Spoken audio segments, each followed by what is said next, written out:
텍스토머 정품을 꼭 확인하세요. 우리 집 방충망 바꿨어요. 미세벌레 덤벼봐 먼지 모두 덤벼봐 촘촘해서 촘촘망 방충망은 촘촘망 예쁘고 통풍까지 좋아요. 방충망은 촘촘망 주식회사 텍스토머. 텍스토머의 이동식 촘촘망 더블랙이 새로 나왔대요. 미세벌레 덤벼봐 먼지 모두 덤벼봐 촘촘해서 촘촘망 이동식 촘촘망 더 블랙. 떼었다 붙였다 청소도 간편. 이사 갈 때 떼어갈 수도 있으니까. 방충망은 촘촘망 주식회사 텍스토머. 탐라오렌지에서 여름철 감귤을 소개합니다. 황금향. 여름에 감귤이 이렇게 맛있을 수 있네. 탐라오렌지의 황금향. 지금 인터넷에서 탐라오렌지를 검색하세요. 직접 드셔도 좋고 선물용으로도 최고입니다. 전화 주문도 가능합니다. 010-2827-3917 010-2827-3917 김진애 박사님, 여자의 독서 책 읽었어요. 어떠셨어요? 한마디로 여자의 피를 끓게 하는 책? 읽으면서 뭔가 울컥하더라고요. 저도 그런 심정으로 책을 썼습니다. 저는 여자들이 좀 지레 겁을 먹지 않고 살았으면 좋겠어요. 완벽하게 홀로 서기를 바랍니다. 더 멋지게 실수하고 더 근사하게 자라면 좋겠어요. 책을 읽으면 그게 되죠? 여자의 자존감을 깨우는 책 읽기. 여자의 독서. 다산북스.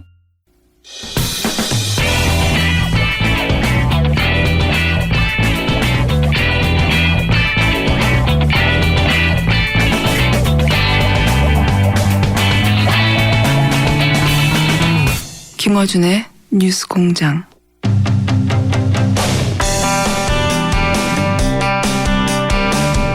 가수 김광석 씨의 죽음을 둘러싼 이야기들은 오래전부터 있어왔습니다. 이 죽음을 추적한 영화가 어제 개봉을 했습니다. 근데 영화를 만든 사람이 또 화제입니다.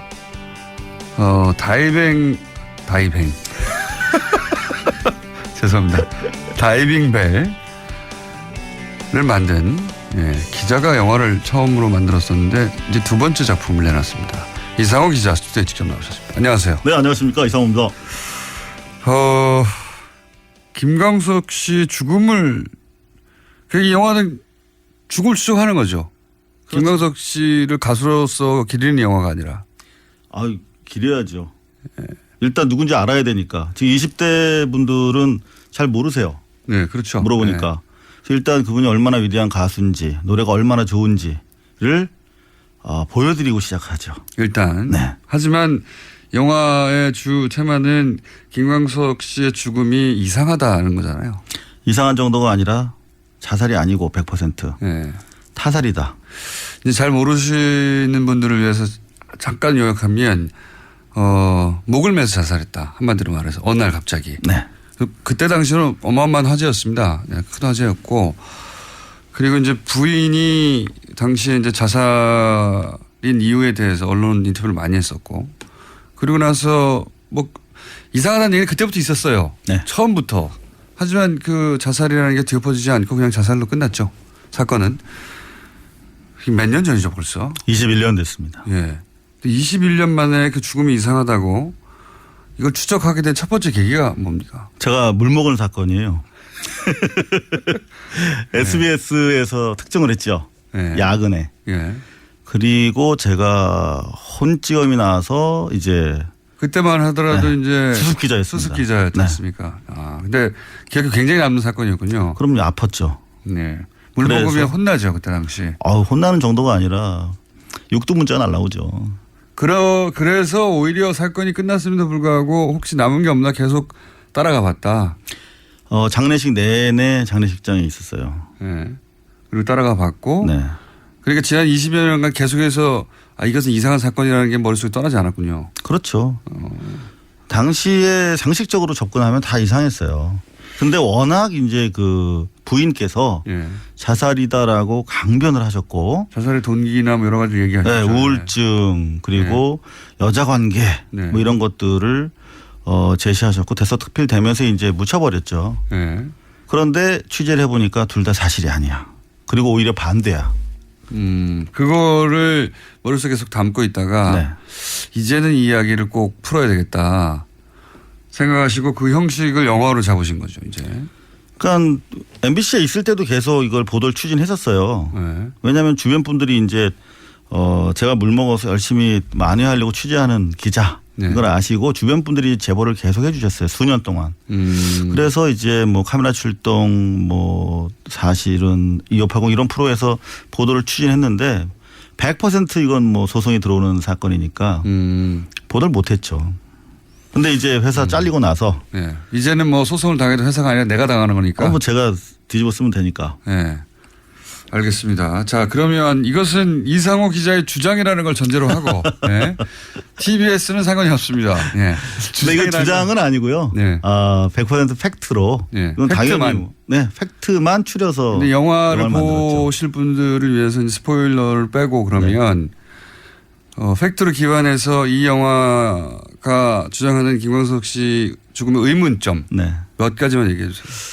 뭐 스포일러가 되겠는데요. 네, 이 밖에도 많은 뭐 증거들이 영화 속에 전편에 심어 있기 때문에 몇 네. 가지만 주요한 걸 말씀드리면 기본적으로 여자 관계 때문에 사망했다, 자살했다라고 네. 하는데 첫 번째 나왔던 네. 이야기니까. 그 그게. 주장. 네. 네. 근데 알고 보니까 반대더라고요. 아, 네. 그렇군요. 예. 그리고 그건 자세히 얘기하지 마시고 네네. 인사에 관한 얘기는 반대였다 어쨌든. 네네. 예. 그리고 우울증 약도 그거는 어떻게 확인이 된 겁니까? 크로스 체크했고 본인 그 부인분 네. 네 진술도 받아냈고. 그렇군요. 네. 예. 그리고요. 그리고 우울증 약도 부검 결과 확인되지 않았고. 우울증 약을 복용하고 있었다고 했는데 네. 실제 부검 결과 우울증 약이 나오지 않았다. 네. 그리고 가장 또 중요한 것 중에 하나인데 목에 3번 정도 목에 줄을 감아서 예. 누운 채 발견됐다라고 이제 최초 목격자인 부인께서 말씀하셨는데. 그런데 그 대목에서 사람들이 다 이상하게 생각. 저도 기억이 이제 얼핏 나는데 네. 목을 맸다면 이제 목이 메어진 채 발견됐어야 되는데. 그렇죠. 발견했을 때 이미 누워 있었다. 이 이상했거든요 그때도. 예. 그러니까 이게 목을 매서 대롱대롱 매달린 상태가 아니었고 예. 목을 맨 채 계단에 누워 있었다고 했거든요 부인께서. 예. 그런데 이제 이미 현장을 훼손한 상태에서 119를 불렀어요. 그러니까 예. 무슨 말이냐면 목에 줄을 풀고 예. 자기가 한 20분 정도 CPR을 하고 예. 그래도 안 살아나니까 이제 119를 불렀다 이렇게 진술했거든요. 예. 처음 발견할 때 근데 이제 소위 목을 매단 채가 아니었다는 것부터 이제 시작하는 거죠. 그렇죠. 예. 예. 그게 전 기억이 납니다. 예. 여하튼 3바퀴를 돌렸다고 했으면 목에 줄이 3개 남아 있어야 되거든요. 눌린 자국이. 줄에 의해서 눌린 자국 3개가 있어야 하는데. 그렇죠. 예. 근데 저희가 확인해 보니까 줄이 1개고 그나마 목 뒤쪽에는 줄이 없더라고요. 목 뒤쪽에는 흔히 남아있지 않았다. 그렇죠. 사큰이라고 하는데 네. 그렇다면 그 경우에 어떤 의미입니까? 라고 저희가 법의학자분들을 만나서 여쭤봤더니 네. 그거는 누군가 뒤에서 목을 졸랐을 때 줄이 교차되잖아요. 그렇죠. 그러면서 그 정도 간격이 뜬다라고 말씀하시더라고요. 아하. 그러니까 목을 스스로 맸다면 흔히 다 이렇게 완전히 남아야 되는데 꼭 줘야 되니까요. 네. 남는 구석이 있다는 건 목이 안 조였다는 거니까. 그럼 그 피가 통하죠, 그러면. 네. 그런데 이거는 손으로 잡고 뒤에서 목을 졸랐을 때 네. 손을 잡은 줄이 교차되니까 네, 손이 손을 또 잡아야 되고. 그 부분이 남지 않게 되는 것이고 네. 그런 걸로 수정된다. 그거는 뭐 대단히 유력한 일단 자살이 아니라는 그러네요. 거죠. 네. 네. 그러니까 뒤에서 누군가 목을 졸랐을 가능성에 대해서 얘기하는 거 아닙니까 지금? 그렇죠. 더구나 그렇다면 그 연약한 여자의 몸으로 훔쳐서 어떻게 그러느냐라고 의문을 제기하실 수 있는데 네. 당시 현장에 전과 10범 이상 강력 범죄 경력이 있는 부인의 오빠가 계셨다. 이거 굉장히 소송을 바로 당하실 내용이네요. 네. 뭐 취재된 팩트고 네. 그리고 현재 공소시효가 만료됐어요. 그래서 실체적 그렇군요. 진실을 밝히는 방법 중에 하나가 그 부인께서 저한테 소송을 걸어주시는 거거든요. 오히려 이 김광석 영화는 일종의 도발입니까? 도발은 아니고 팩트를 통해서 확인하기 위한 도발입니까? 말하자면 그렇게도 해석하셔도 좋겠네요. 근데 네. 뭐 소송을 안 하셔서 대단히 이상하게 생각을 하고 있어요. 지인들 사이에서도 타살 가능성에 대한 얘기가 오래전부터 나왔다는 얘기는 간간히 들었어요. 네. 지인들은 어떤 근거에서 그런 얘기를 한 겁니까? 그분들은 이제 생활을 잘 알고 계시니까. 그 평소 생활로 네네.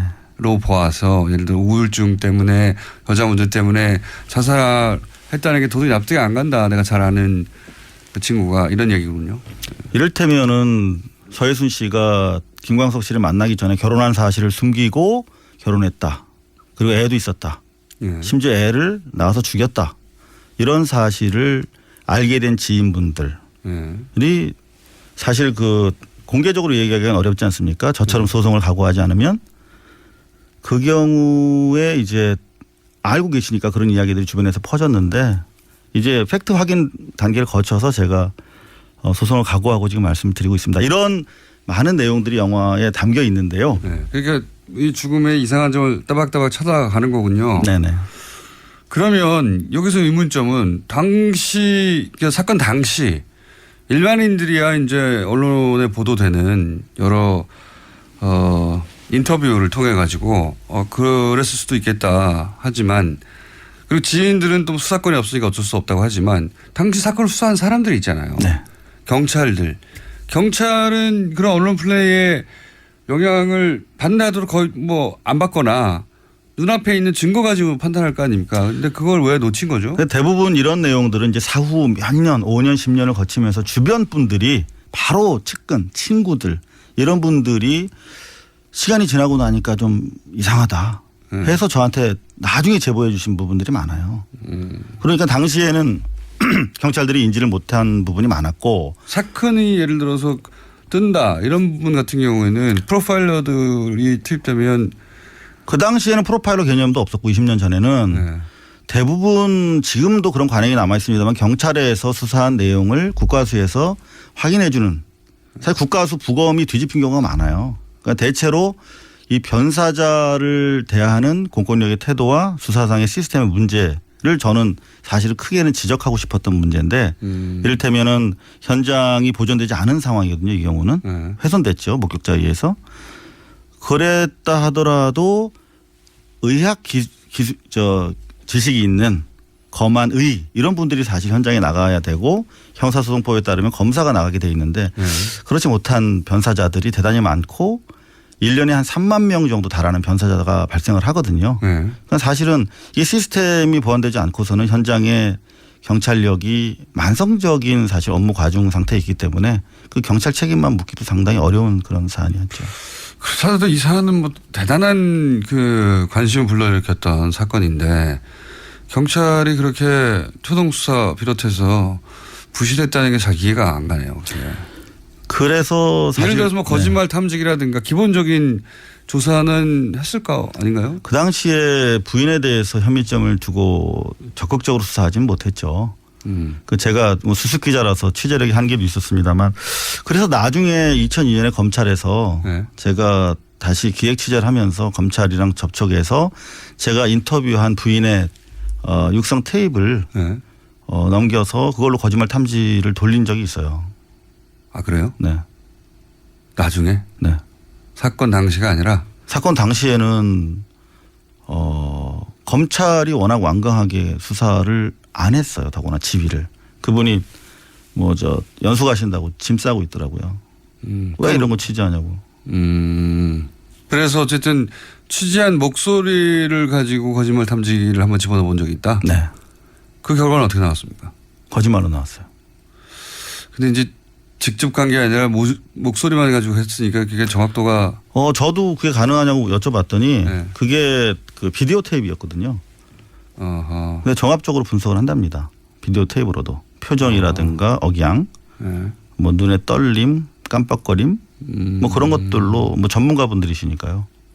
그런데 이건 거짓말이라고 그때 확신한다고 그러시더라고요. 확신한다고 거짓말 탐지기 경찰의 전문가가 얘기했다. 네. 지금 얘기하실 수 없는 또 다른 정황들도 그 안에 영화 속에 들어가 있는 거겠죠. 사실 극히 뭐 일부입니다. 일부. 네, 다른 테이프들이 많이 있고 그리고 가슴 아픈 좀 그런 내용들이 좀 제법 그러면 있죠. 네. 김광석 씨, 그 누구의 죽음이든 마찬가지지만 김광석 씨 죽음의 억울한 점 혹은 진실을 밝히는 목적 하나 그럼 분명히 이해가 되고 또 있습니까? 이 영화를 통해서 꼭 도달하고 싶은 목적이 있으니까 하셨을 거 아니에요? 기본적으로 김광석 씨의 억울함을 풀어드리고 싶었고요. 네. 요즘에도 계속 젊은 분들까지도 뭐 이미 우리 기성세대는 마찬가지지만 김광석 음악을 통해서 많이 위안을 받잖아요. 아이유 가수 아이유가 어떤 CF에서 네. 한번 그 CG를 통해 등장한 적이 있죠. 예, 김광석 씨. 그 가수입니다. 예. 그 억울함을 풀어주는 건 뭐 당연한데. 근데 이분을 네. 통해서 이제 변사자 문제까지도 같이 좀 우리 사회가 관심을 가졌으면 하는 바람이 있죠. 근데 이제 지금 법적으로는 문제 삼을 수 없지 않습니까? 그렇죠. 공소시효가 도가 됐고 하지만 제가 뭐 정치인들 만나서 영화를 많이 보여드렸어요. 네. 그랬더니 이미 이제 경찰이나 검찰 수사력이 충분히 선진국 수준으로 올라와 있기 때문에 과거 사건이라고 하더라도 이렇게 김광석 케이스처럼 의심이 명백하고 가해자가 살아있는 경우에는 가해 혐의자가 살아있는 경우에는 수사할 수 있도록 법을 고칠 수 있다. 다만 여론이 좀 뒷받침돼야 한다. 이런 사건의 경우에는 뭐 특별법을 만들거나 해서 공소시효 문제를 해결하고 재수할 수도 있지 않겠느냐. 근데 이게 이제 정치인 한두 명이 주장해서 될 일이 아니다. 그렇죠. 예. 어제 개봉했죠? 네, 했습니다. 네. 근데 영화 나온 걸 아직 잘 모르셔가지고 네. 더구나 이제 이게 좀 사건으로 이렇게 비춰지다 보니까 재미없지 않을까. 근데 제가 다이빙배를 지난번에 만들었잖아요. 네. 그리고 나서 사실 반성을 많이 했습니다. 영화를 내가 못 만들었구나. 네, 제가 한마디만 하자면 네. 감독이 너무 많이 나와요. 그래서 음악 영화 형식으로 풀어냈어요. 그러니까 6곡의 노래를 썼는데 실제로 김광석 씨가 처했던 삶의 현장 속에서 그 노래들이 다시 나오면서 다시 노래들을 발견했다. 영화적 완성도가 훨씬 올라갔다. 다이빙 배를 생각하지 마시라. 두 번째 감독으로 훨씬 더 높은 완성도다. 예. 자, 이제 가시기 전에 MBC 사태에 대해서 한마디만 하고 가시죠. 영화 공범자들이 좀 크게 역할하고 있다고 생각해요. 예. 영화가 사회를 변혁하는데 얼마나 역할할 수 있는가. 현실 사태와 굉장히 시너지를 서로 교호하죠. 예. 그런 차원에서 우리 김광석도 예. 공범자들의 성과를 이어나갈 수 있는 그리고 그런 공소시효 영화가 됐으면 문제도 좋겠다. 이참에 네. 공소시효가 특히 살인 사건의 같은 경우에 공소시효가 있다는 게 너무 불합리하다는 얘기를 많이 하거든요. 최근 살인 사건은 이제 공소시효가 없어졌어요. 2000년 이전인가요? 그렇죠. 예. 네. 그건 안 되잖아요, 아직도. 네, 안 되죠. 근데 이게 2000년 이전에 발생한 거 아닙니까? 그렇죠. 딱 마침. 그래서 이 영화가 공소시효 문제까지도 공론화하는데 기여했으면 하는 바람이 이상호 기자한테도 있을 것이고 영화 자체도 성공하길 이번에는 빕니다. 네. 블랙리스트에 올라갈 리가 없으니까 이번에는. 자, 여기까지 하고요. 네, 목표 관객수 도달하면 다시 한번 모시기로 할 텐데 목표 관객수가 많이 봐주시면 그걸로 만족하겠습니다. 네, 3,000명 정도로 되는 것 같습니다. 자, 저희는 반론권을 보장하고 있으니까요. 혹시 이 방송 내용 중에 나 그렇게 생각하지 않고 혹은 뭐 당사자가 직접 연락하시면 저희가 반론권을 드리겠습니다. 이상호 기자였습니다. 감사합니다. 네, 불러주셔서 감사합니다. 또 떨어졌어. 너 또 입사 시험 봤어? 아니, 차량용 핸드폰 거치대 말이야. 여러 개 사봤는데 실패의 연속이야. 떨어지고 시야 가리고 운전석에서도 멀고 뭐 좋은 거 없을까? 싼 것만 찾으니까 그렇지. 제대로 된 거 하나 사서 편리하게 쓰는 게 더 낫지. 그런 게 있어? 그럼 있지. 1, 2, 3 할 때 2. 힘 세다 할 때 힘. 2 힘. 투 힘? 2배로 힘이 세다는 건가? 네이버 검색창에 2 힘을 검색해보세요. 오빠, 우리 어디 가는 거야? 정수 가지. 와, 우리 말 타러 가는 거야? 그렇게 좋아? 고민하지 말고 장수로 오세요. 온 가족이 즐기는 승마 체험과 국내 최대 규모의 말역사 체험관 등 장수에는 정말 볼 것, 누릴 것들이 넘쳐난답니다.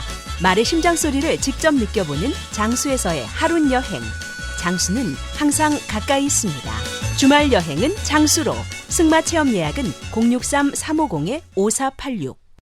반지 벤지 반지 벤지 벤지 벤지 벤지 빠빤지 빠빤지 반지 벤지 반지 벤지 반지 벤지 오빠 나랑 무슨 게임 할 거예요?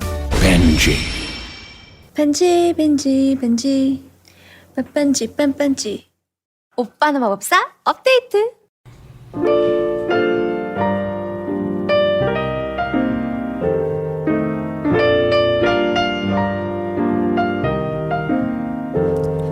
부일 친절한 AS. 오늘은 내부자 둘 문자가 많습니다. 간만에 중요한 주제인데 잡담하다가 시간 다 갔네요. 네, 이분들이 원래 그렇습니다. 국회의원 더맨더 뭐. 네, 톰앤제리라고 해주십시오. 엄청 웃기네요. 서로 자기 말만 하다가 끝나네요. 네. 내부자 둘 코너의 재미는 그거죠. 네. 서로 얘기를 하는데 서로 자기 말만 하다가 끝난다는 거. 누가 멀리서 듣나. 네, 끝났는데 또 하고 있습니다. 청취자분들이 알아서. 사우디입니다. 네, 돼지고기 좋아하시면 사우디는 오지 마세요. 사우디 물리적 거리는 남미보다 가까운데 정수석 거리는 멉니다. 굉장히 사우디 하니까. 다이뱅. 네, 제가 다이빙배를 다이뱅이라고 했죠. 샌프란시스코 살고 있는데 네, 학부모 설명회 왔다가 빵 터져가지고 미국 사람들 다 쳐다보고 있습니다. 학부모 설명회를 들으셔야지 이어폰을 끼고 이걸 들으시면 어떡합니까. 네. 자, 멀리서 한 할아버지께서 양쪽에 스피커 다시고 가는데 뉴스공장에 들려와가지고 터널에서 막 울리네요.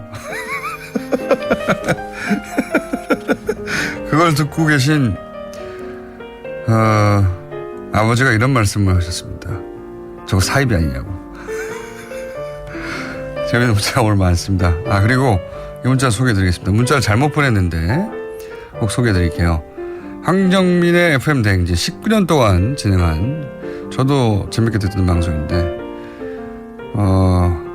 족장님 마지막 생방이시다 라고 저희한테 문자를 보내셨네요. 대신 전해드립니다. 네, 황정민 씨에게 이렇게 보내왔습니다. 황족들이 오늘 족장님 마지막 생방이시다. 네. 여기까지 하겠습니다.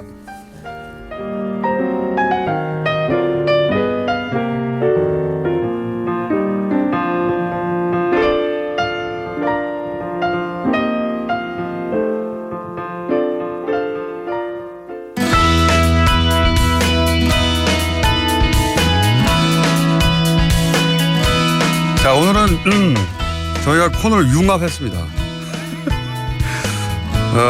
리얼미터 그것마저 알려주마 코너와 김진애 의원님 코너를 어떻게 하다 보니 융합시켜버렸어요. 그래서 두 분을 동시에 나는 하라는 대로 합니다. 자, 리얼미터 권순정 실장 나오셨습니다. 안녕하십니까. 네, 그리고 김진애 박사님 안녕하십니까. 안녕하세요. 네, 융합된 이유는 잠시 후에 나올 겁니다. 네. 자, 그래서 김진애 박사님이 저희가 이 리얼미터와 조사 결과 발표하는 와중에 중간중간에 들어오실 예정이시고, 그죠? 예. 그리고 본격적으로는, 그것마저 알려주냐, 주마, 정기조사 말고, 또 발음이 덜 세니까, 오늘 발음 좀 덜 세는 편인데, 읽는 게 안 되네요. 단어 읽는 게. 자, 그것마저 알려주마. 두 번째 조사 발표할 때 아마도 김진애 박사님이 본격적으로 등장하실 것 같습니다. 자, 정기조사 어떻습니까? 네, 문 대통령이 지난 2주 연속 올랐는데요. 소폭 하락했습니다. 0.5%포인트 소폭 내려서 73.4%를 기록했고요. 이게 이제 발표할 내용이 별로 안 된다고 보는데 뭐 0.5% 오르고 0.5% 내리고 뭐 가만히 있는 거예요, 사실상.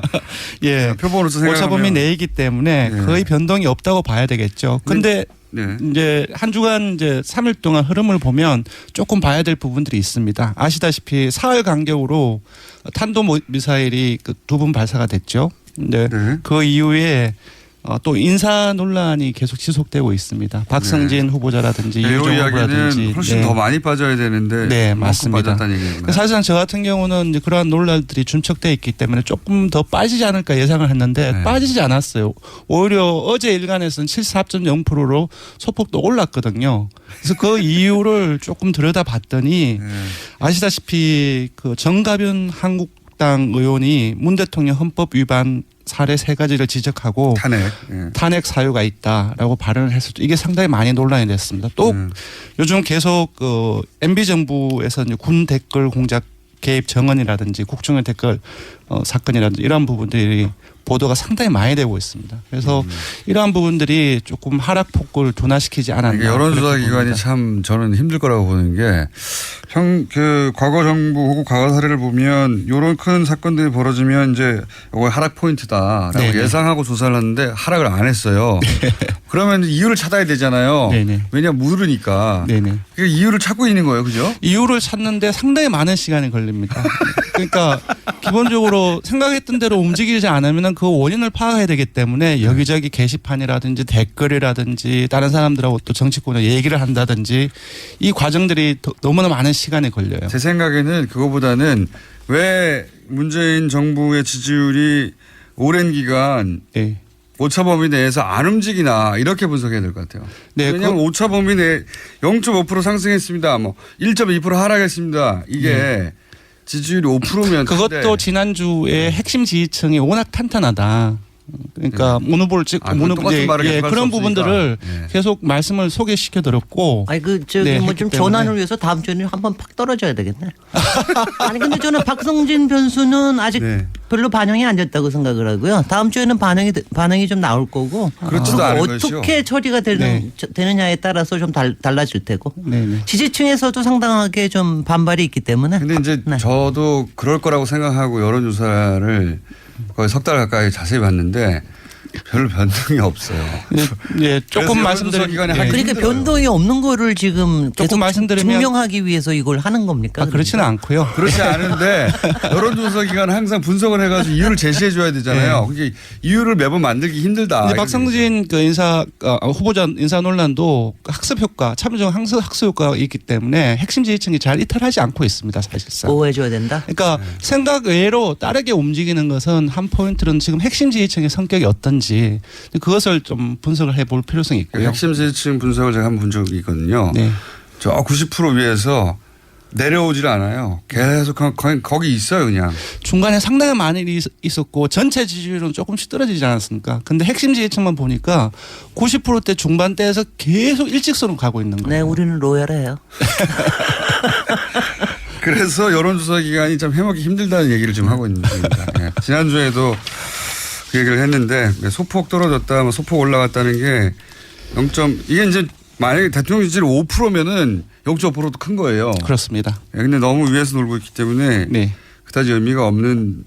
오히려 저는 안철수 대표가 이제 드디어 당선이 됐잖아요. 네. 그리고 이제 본인이 출마 이유가 지지율을 끌어올리겠다는 거예요. 맞습니다. 네. 그 결과가 궁금합니다. 조금 의아스러운데요. 이번 주에는 오히려 빠졌습니다. 지난주 6.7%가 나왔는데 국민의당이 이번 주에는 0.5%포인트 내려가지고 6.2%를 기록했고요. 그러니까 지난주 6.7%를 오를 때 컨벤션 효과, 전당대회 효과가 어느 정도 반영이 되었는데 딱 되고 나서 3일간 흐르는데 오히려 조금 빠졌습니다. 그래서 컨벤션 효과가 사실상 미약하지 않느냐라는 생각이 들고요. 빠진 것을 보면 어디서 빠졌냐 하면은 이게 호남이 중요하죠. 호남에서 상당폭 빠졌고 그리고 문 대통령 핵심 지지층이 사실상 30대를 중심으로 해서 40대를 포괄하고 있습니다. 또 거기에서 빠졌어요. 그래서 지금 홍준표 대표하고 인사도 하면서 만나고 그 과정에서 문정부를 안철수 대표가 독선과 오만의 정부로 규정하고 상당히 여러 부분에서 대립각을 세우고 있지 않습니까? 그러한 부분들이 국민의당의 예상과는 달리 지지층 결집으로 이어지지는 않는 모습이 아닌가 싶습니다. 예상과는 다르게. 예상이라보단 바람과는 다르게.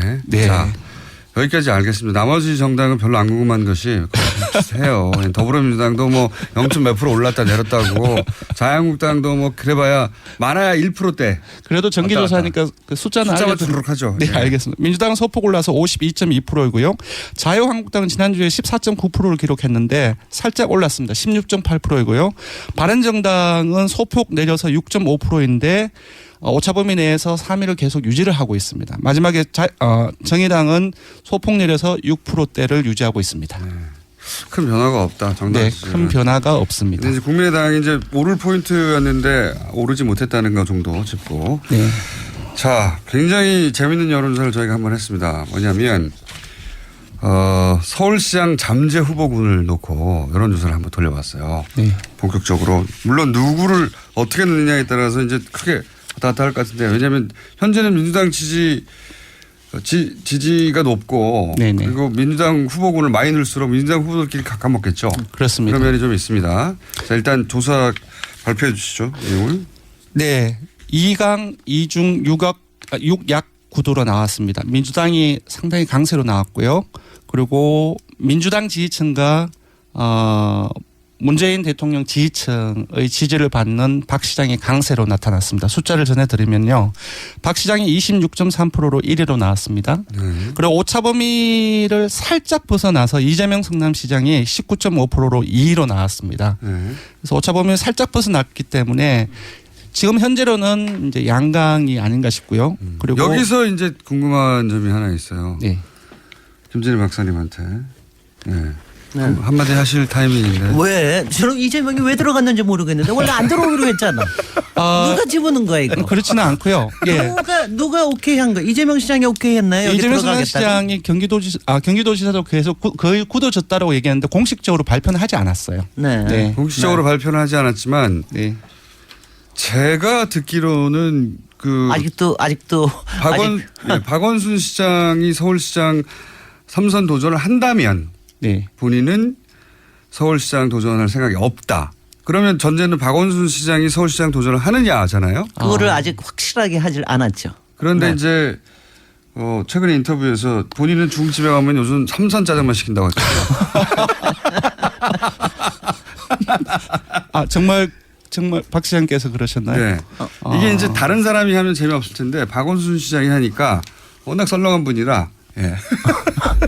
아니 그래서 12월 달쯤에 이제 확실하게 얘기를 하시겠다고 그랬는데 그래서 아마 이번에 이재명 시장도 넣어서 한 모양인데 글쎄. 저는 빼서 해야 하는 게 맞다고 생각드는 게 박원순 시장이 3선 짜장만 드신다는데 그럴 경우는 이재명 시장은 자기는 다른 곳에 도전하겠다고 했으니까. 정치라는 것이 여러 가지 변동성이 있기 때문에 지금 구도가 나오지 않은 상태에서. 근데 오늘 이거 발표하면 이재명 시장이 굉장히 흥분하시겠는데. 생각이 달라질 수 그렇죠. 있겠는데. 오차범위 살짝 벗어나기 좀 그게 양강이니까. 그런데 이거는 저는 또 왜 빼고 하는 게 맞다고 생각되면 만약에 그런 뜻이 그렇다면 정치인 본인의 뜻이 그렇다면 이렇게 넣음으로 해서 다른 후보들의 지지율을 흔들거든요. 네. 그렇죠. 네, 그러니까 이제 진짜로 전망하기 힘들어지는 부분이 생기는 거죠. 네.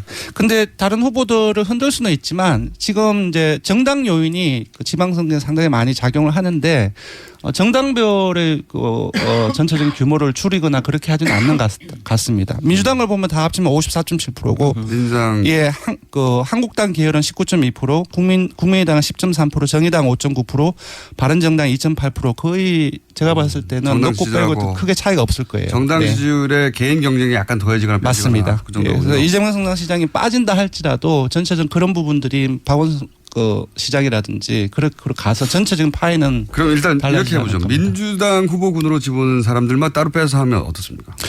그러면은 지난 6월 중순에 모 언론사 의뢰로 리얼미터가 그때도 한번 했습니다. 한 2달 조금 더 전이었죠. 그때 박원순 시장이 1위로 나왔고요. 조금 차이로 그때도 이재명 시장이 2위로 나왔습니다. 3위 거기까지는 예상이 가능한데 3, 4위가 궁금한 거죠. 좀 차이가 좀 큽니다. 박영선 그 의원이라든지 그리고 추미애 그 현 그 대표라든지 한 자릿수로 나왔던 걸로 기억하고 있습니다. 이번에는 어떻습니까? 지금 이번에는 본선 한 문항만 물었는데요. 순위를 3, 4위로 일단 갈까요? 네. 민주당만 쭉 해보자. 민주당만 말씀드리면은 정청래 민주당 전 의원이 4.5%로 민주당 내에서는 3위가 나왔습니다. 그리고 박영선 민주당 의원 같은 경우는 이제 그 서울시장 그 출마 의지를 내비치고 있지 않습니까? 4.4%로 0.1%포인트 초박빙으로 정청래 의원과 박영선 의원이 비슷한 정도네요. 네, 그렇습니다. 많이 그 1, 2위의 격차와 상당히 크죠. 여기서 이재명 시장이 만약에 안 나온다고 할 경우에 그 지지율을 정청래 전 의원이 가져가느냐 박영선 의원이 가져가느냐로 갈리겠네요. 제가 봤을 때는 유권자들이 파악하는 현재 잠재 후보군들의 민주당의 이념적인 지향성 그런 것들을 봤을 때 이재명 성남시장이 드랍을 한다고 한다면 거의 대부분이 박원순 현 시장으로 갈 것이고 일부 정청래 의원 그리고 박영선 의원 쪽으로는 가는 부분들이 일본에 있겠지만 상당히 미약하지 않나 그렇게 예상해 봅니다. 지층으로 봤을 때? 네, 그렇습니다. 네. 그렇군요. 자, 정청래 의원을 놀릴 거리가 하나 생겼네요. 그리고요. 근데 정청래 의원은 4.5% 나온 거는 상당히 제가 봤을 때는 선전한 결과가 아닌가 싶습니다. 뜬금없이. 뜬금없지는 않죠. 왜냐하면 사실상 지명도로 봤을 때는 거의 전국구 의원이라고 생각할 수도 있고. 서울시장에 이렇게 등장하는 건 뜬금없습니다. 갑자기. 네. 다른 TV 효과. 갑자기 부상한 거거든요. 자, 그렇고 자유한국당 후보 중에는 아니 근데 정말 민주당 안에는 없어요? 추미애 대표는 안 들어갔어요? 추미애 대표 같은 경우 지난번 6월 중순에 저희들이 조사를 했을 때 좀 간접적인 통로로 당대표 할 일이 너무 많은데 지금 시기에서는 조금 그런 부분들이 조금 부담이 된다. 빼달라고 요청했나 그런 부분들이 있었습니다. 네. 그다음에 자유한국당 후보군 중에는요? 자유한국당 후보군, 자유한국당 소속으로 치자면 나경원 의원이 4.1%가 나왔고요. 근데 자유한국당 계열로 보자고 한다면은 3위가 황교안 전 총리가 전체 3위. 예, 전체 3위가 13.6%로 황교안 전 총리가 차지했습니다. 여기 자세히 보시면 한국당 지지층에서 황교안 그 전 총리가 무려 60%의 지지를 받았고요. 그리고 19대 대선에서 홍준표 후보에게 투표한 사람들에게서 봤더니 거의 비슷하게 58%였는데 한 60%대 나왔어요. 그러니까 지금 한국당 지지층의 사람들은 황교안 전 총리를 자기 사람으로 생각을 하고 이 정도 압도적인 그 지지를 보낸다는 것은 사실상 서울시장 대안으로서 황교안 전 총리밖에 없지 않나라고 이제 그쪽 지지층의 유권자들은 생각을 하고 있지 않나 싶습니다. 황교안 전 총리는 대선 후보군일 때 정도 지지율이 나왔네요. 그러니까 10%. 그렇습니다. 네. 경선하면 이기겠네. 자유한국당 내에서. 글쎄. 그럼 입당해야 되는 거겠죠. 그런 경우에는 무소속으로 나와서는 안 될 것이고. 아마도. 자, 자유한국당에서는 한 13% 정도로 황교안 전 총리가 그리고 나경원 의원이 4.1%로 전체 8위가 나왔고요. 그리고 김성태 자유한국당 의원이 1.5%로 10위가 나왔습니다. 그거는 뉴스공장 효과. 그런가요? 뉴스공장에서 자꾸 세탁하고 띄워주고 그런다면서요. 그런가요? 1.5%도 사실상 낮은 지지율은 아닙니다. 사실상. 글쎄, 정치인이 어마어마하게 많으니까요. 이름이 오른 자체가. 아니 그리고 솔직히는 김성태 의원은 제 생각인데 다시 자유한국당 안 돌아갔으면은 바른 정당에서 그 후보도 될 수 있었을 것을. 저도 그렇게 생각합니다. 글쎄. 참 바보지. 다음 주에는 바보같이. 네, 어리석은 선택이었습니다. 네, 그 대목을 저희가 따가지고 다음 시간에 들려드리겠습니다. 바보같이라고. 본인은 뭐 후회할지 후회하지 않을지는 모르겠습니다만 여하간 1.5%로 어떤 순위 안에 있습니다. 어쨌든 10위권 안에. 자, 그리고 이제 바른정당 후보군이 없네요, 현재. 바른정당 바른정당 이전에 국민의당을 말씀을 드리면 안철수 국민의당 대표가 현재 대표죠. 당대표 경선 과정에서 서울시장 출마 관련해서 많은 얘기가 되는데 그때는 부정을 하지 않았습니다. 그래서 조사에 집어넣었고 10.3%로 황교안 전 총리에 의해서 4위를 차지했습니다. 생각보다 굉장히 그런데 이 낮게 조사 기간이 지난주 평일 5일 하고 이번 주 5월화 7일 동안 진행된 거거든요. 근데 지난주를 되돌아보시면은 TV토론이라든지 당대표 경선 관련해서 언론 노출 효과가 상당히 컸습니다. 그런 것들을 감안했을 때는 조금 아쉬운 결과가 아닌가 싶고요. 다만 이제 지난 6월 중순의 조사 결과에 비해서는 그때는 한 7% 정도가 나왔거든요. 한 3% 정도, 3%포인트 정도 올랐습니다. 컨벤션 효과를 요 정도 3% 정도 봤다고 봐요. 네, 그렇게 봐야 되지 않나 싶습니다. 바른정당 이혜원 대표가 8위네요. 예, 바른정당 이혜원 대표는 2.8%로 전체 9위가 나왔고요. 6월 중순에서는 유승민 의원을 넣었는데 그때는 한 10%가 넘었어요. 그런데 유 의원이 전 안 나간다라고 선언을 했기 때문에 넣기가 힘들었다. 예. 자, 박사님 총평을 한번 해주시자면요. 네. 뭐 총평할 게 뭐 있어요? 없어요? 네. 그럼 이렇게 총평은 그러니까 총평보다는 개별평이라고 할 수 있는데. 네. 오늘 갑자기 일단은 자유한국당 걱정부터 좀 해주면. 네. 정치 동편 하고 싶다 하셔가지고 지방선거라고 하는 게 사실은 뭐 여러 가지 지금 트라우마가 있긴 하지만 자유한국당 이른바 보수들이 좀 이제 다시 한번 비전도 보여주고 자기들도 뭉치고 해야 되는데 지금 황교안에 매달리는 심정은 확실히 알겠어요. 뭐 그건 알겠는데 황교안과 저게 되겠습니까?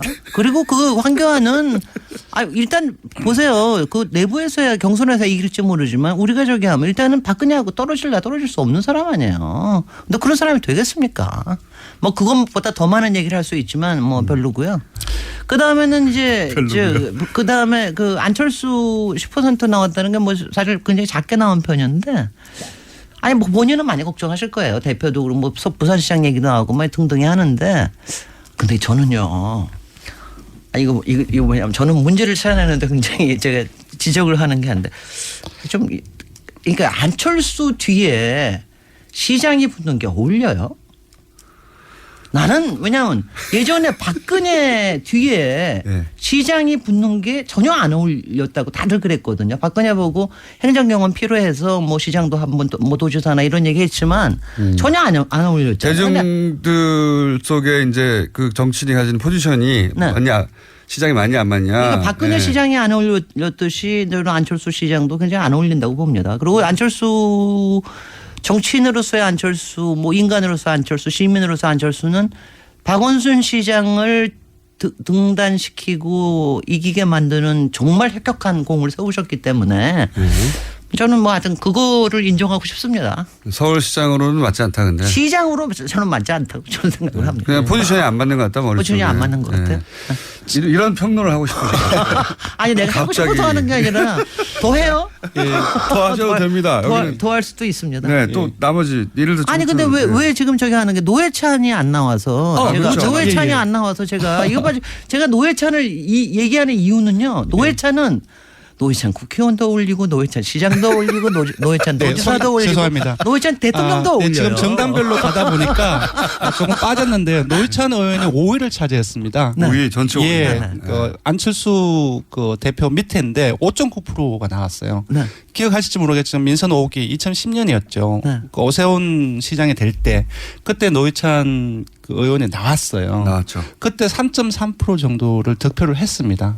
지금 5.9%이고 그리고 지난 직전의 대선에서 심상정 대표가 얻은 득표를 생각을 한다면은 만약에 내년에 나온다면 서울시장으로 상당한 좀 선전을 할 가능성이 높다라는 생각이 듭니다. 근데 지난번에 여기 나오셔서 안 나오신다는 얘기 하셨죠. 본인은 지금 나올 생각이 없다고. 경남에 계시다. 그런데 저는 정말 진보 정당의 분이 광역시장이나 도지사나 정말 한번 제대로 하는 거 참 보고 싶어요. 자, 시간이 1분밖에 안 남았기 때문에 이번 뒤 시간이 없으니까 개부터 말하고 나머지 시간을 쓰도록 하죠. 빨리 해주세요. 네, 조사 개요를 말씀드리겠습니다. 대통령 정당 지지율 정례 조사는 TBS 의뢰로 전국 19세 이상 성인을 대상으로 8월 28일부터 30일 사흘 동안 전화면접 자동응답 혼용 방식으로 실시했고요. 최종 완전 응답자는 1,521명입니다. 표본 오차는 95% 신뢰 수준 플러스 마이너스 2.5%포인트, 응답률은 5%입니다. 그리고 서울시장 후보 적합도 조사는 역시 TBS 의뢰로 서울시 거주 19세 이상 성인을 대상으로 8월 21일부터 29일까지 평일 7일 동안 전화면접 자동응답 혼용 방식으로 실시했고 최종 완전 응답자는 893명입니다. 표본 오차는 플러스 마이너스 3.3%포인트, 응답률은 5.1%입니다. 길어. 시간이 다 먹었네. 이거 녹음해서 오세요, 앞으로. 더 할 얘기가 부족하고 다음에 김진일 박사님 정치평론 본격적으로 한번 해볼까요? 재밌는데요? 권수정 실장 김진일 박사님이었습니다. 안녕. 고맙습니다. 네.